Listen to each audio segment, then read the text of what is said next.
Good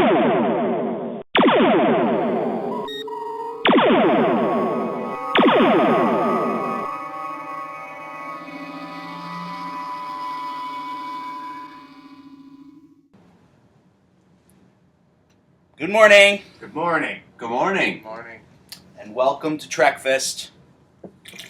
I'm a Corey. lovely day. I'm Matt. I am also Matt. And I am Michael. We have two very special Matts with us today. A returning guest and a new guest, Matt. Let's see, we just hit the bakery, so let's all show everyone what we got for breakfast. New Matt, why don't you start? Yeah. I had a sausage, egg, and cheese. Bring it up so they can see. Yeah. Excited to eat it. It's toasted nicely. With sriracha, right? It's sriracha and ketchup. Sriracha and ketchup. Yeah, there's a... I have the same exact sandwich, prepared the same exact way, but no ketchup. Whoa. Sriracha, of course, but no ketchup. Alright.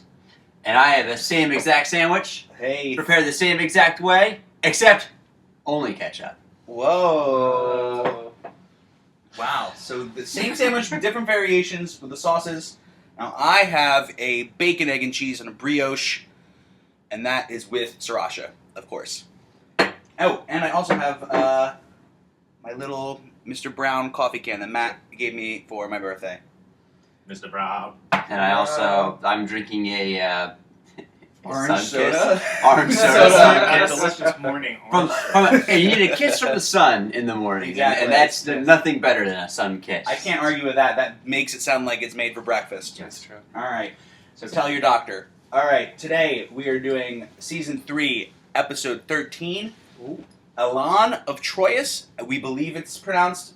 We'll if we find out I pronounced that wrong, we will correct ourselves immediately. Okay. Let's do it. I'm excited. And warp factor No, 2. Kirk a while. Yeah, it's like for a Vulcan, he doesn't really. Would he get the love of a ship? half That's true. I guess that's true. You have to remember it. Spock is only half Vulcan. How do you feel? How do you feel? I like that one. That's really good. Oh wow. Oh God, it's Oh, strong. that looks great. Oh, look at all those guys.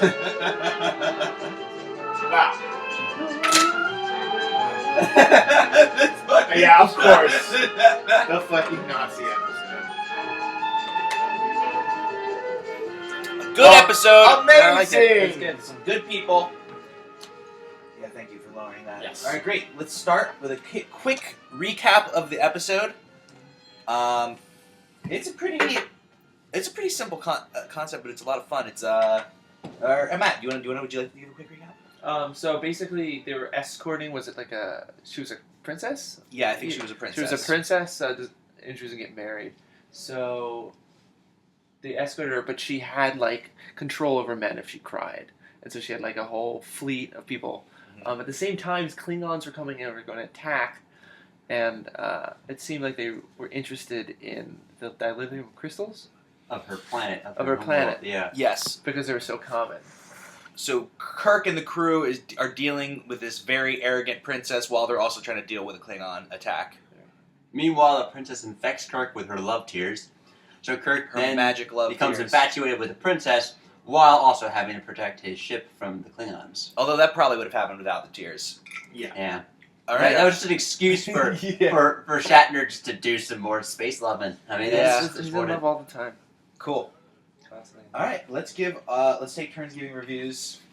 I guess we'll go. I'll start and we'll go around and Matt. Okay. Matt and this Matt. All right. Sulu is in this episode, so Sulu meter is going up, and he had a lot of lines in this episode. He was very important because there was a lot of space ship fighting at the end with the Klingons, so he was doing a lot. There was a very bizarre moment where one of the characters one of the princess's henchmen or guards just squeeze another character's head. It was a little bit, and then they passed out immediately. It was very bizarre. They freak out. The context is he's Just sabotaging. blurred it One of the That was Princess good. Guardsmen is sabotaging the Enterprise. He's in the engine room messing with the dilithium crystals. An engineer worker goes up and goes, "Hey, what are you doing?" And everything gets blurry. He turns around, just grabs the guy's head. Barely grabs his touches head. him. Yeah. And the guy just goes, Ah! And it falls over. Like they must have some kind of powers because a normal human doing that would just be like weirded out. All right. Yeah, that was kind of strange. But But effective. See, It worked. there is also a very funny moment where the elevators open and Spock and McCoy are watching Kirk make out with a princess, and they just have this look of like Not again. disappointment and like just like complete and utter like not surprised this is happening and just. Spock is just, Spock. He's It's every watching. day. And McCoy's just like, Captain. Yeah, he's Like, Jim! Jim! Captain. it's great. Bridge ship. It was very funny. It was a very funny moment. Kirk was kind of stupid in this episode. He just like immediately touches her tears, and for some reason, no one on the Enterprise told him they have magic tears. It was weird. And I will say this: at the end, she helps them. She gives them her necklace, which is dilithium crystals, to help them get away from the Klingons. But it's like she like drugged Kirk in the episode, and she was being mean to them the whole time. So I was a little confused why she ended up helping them at the Her end. character arc was kind of confusing because, like, she goes from, like, hating everything and everyone and wanting nothing to do with the mission to infecting Kirk and trying to manipulate him to destroy their rival, like, planet, their enemies. So she's like, oh, we'll just take the Enterprise, kill all of our enemies, and then rule this sector. Yeah. So she's trying to, like, seduce Kirk. And then, like, at the very end, she just goes, I'm wearing dilithium. Yeah, she's she's like, like, well, if it will help you. Which I guess what happens is she falls in love with him, but I think it would have been a better episode if they had to like Yeah. take the crystals from her. Definitely. Or maybe she was humbled by the fact that Kirk is already infected by the ship. Yeah. Yeah. It was really good. I really liked it. I'm gonna give it. I'm gonna give it a 5. I'm gonna give it a 5. Bacon, egg, and cheese on brioches. Nice. Whoa. All right, Matt McClan. We'll move my laptop closer for your review. Oh. What do you say, Hey. Matt? What's your thoughts? Oh, what are your man. thoughts? Close up. I was the last time I saw Star Trek was the last Trekfest I was here. I forgot how much William Shatner grabbed people's shoulders whenever he's delivering a dramatic Every line. scene with And someone it's he's touching. Really it's so funny, weird. and it's not just women. He touches everybody. So like whenever there's like an intense moment or there's a moment where he has to really emote, he grabs their shoulders. It's just like, listen, we have to protect the ship. This is important. And he just kind of like, and he holds them. He's like, He's a cuddler. This is an important message I'm trying to convey to you. Like, and it's just so consistent and so funny. It is, that he does yeah. that, and it's in fine form. He's in fine form in this episode. Like he's full Kirk, and it was really fun. It was I mean, it was a great episode. I'm really glad I got to watch this one because it was really good. How many sausage egg? With ketchup. Sausage With egg sandwiches with ketchup. I give it. And I there's definitely give it a 4. I think there are better episodes, but I think this is one of the best. It had everything that made a Trek episode a Trek episode. A crazy Shatner emoting, a weird space love affair, intergalactic war. You know, it had a lot going on. The whole political ordeal between these two planets and the Klingons' interest in the dilithium crystals and all that, the ambassador mission, like all that was cool and it was all kind of grandiose and big when it all took place on the ship. And I thought they did a lot with a little in this episode. They didn't go to any strange planets. They didn't have any big sets. It was all inside the Enterprise. That was a pretty cool thing about this episode. Is they did a lot with just the usual sets. So I was pretty impressed by that writing too. Cool. So a solid 4. Solid 4. Solid. All right. Corey, I'm your comments? gonna give my review real quick because I really liked this episode. It was awesome, and Matt was right. Had everything, a little bit of everything in it. Warfare, a little love, aliens, great costumes, different aliens. There was a lot of good things. Things I liked. The guards were amazing. They were all because of the woman that she can, she has the tears and everyone comes. It's just her species. They fall in love. and she's really kind of mean and kind of like, you know, in the beginning she's just kind of like mean to everyone. But the guards are all in love with her and protecting her. But from far away, they have like these really silly costumes that are just red and glittery. But from far away, it just looks like they're wearing pepperoni, just a bunch of giant pepperoni armor. It's kind of funny. So they take themselves very seriously. They're like, oh, no, but they're wearing like short pepperoni like costumes. It's really funny. So I like that.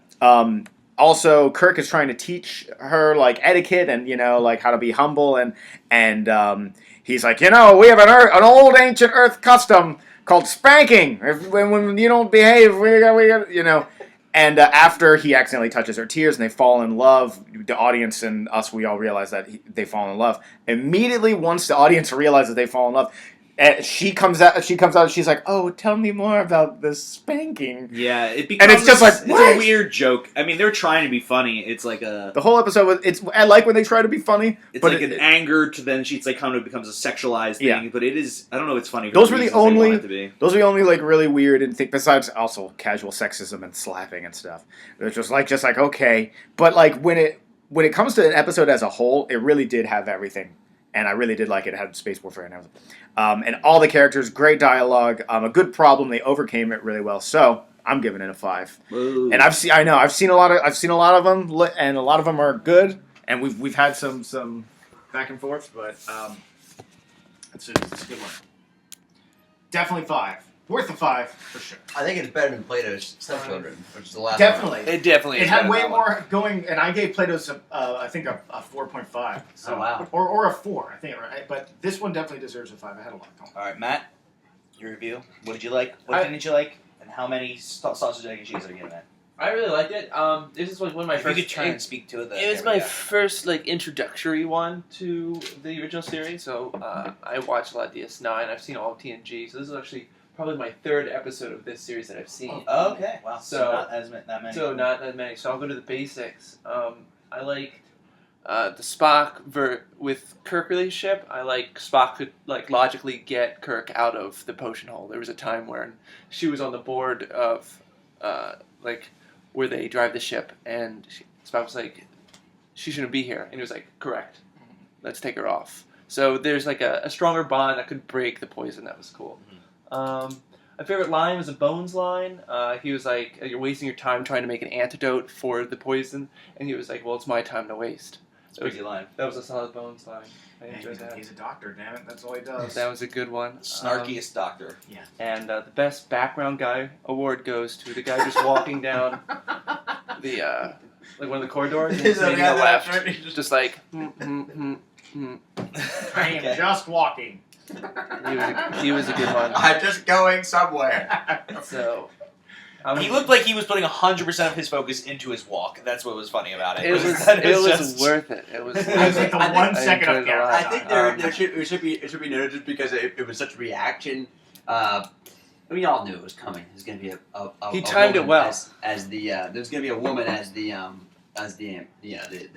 royalty. Oh yeah, And so when her constituents, her entourage, beams aboard, you know, Kirk's kind of like, this is my ship. You guys are like acting like it's your ship, but it's not. You know, you showed up with your guns out. I'm pissed off. You know, I'm taking command. And so when the Doman is beaming aboard, everyone kneels except Kirk and his crew until it slow tracks awkwardly up this like woman. And like shows this woman just standing on the beaming pad and on the transporter and Kirk just kind of like looks around. He's like, well, let's kneel. She's hot. Let's do it. We gotta bow to hotness, damn it. And at that point, at that moment, once you see it's a woman, you know exactly what's going to happen. And that's a hilarious thing about these episodes and about Kirk, is that it's like once that's revealed, you know something's. Space sex, space love. And Spock has to try to get through to him. and Spock, once you can see Spock it, is just single eyebrow raising his way. he's through just it. kind He's of just like, damn it, he's just kind of like, damn it again. I have to do this again. my captain. Well, actually, I also like when Spock's like, no, I'm not the captain. It's Kirk. All right, Matt. How many sausage, egg, All and right, cheese? I'm going to give it 4 sausage, eggs, and cheese with ketchup and sriracha. Ooh, Wow. So very high reviews here today. A very Yeah. satisfying Trekfast. Definitely. And thanks for watching. Goodbye. Thanks for watching. See ya.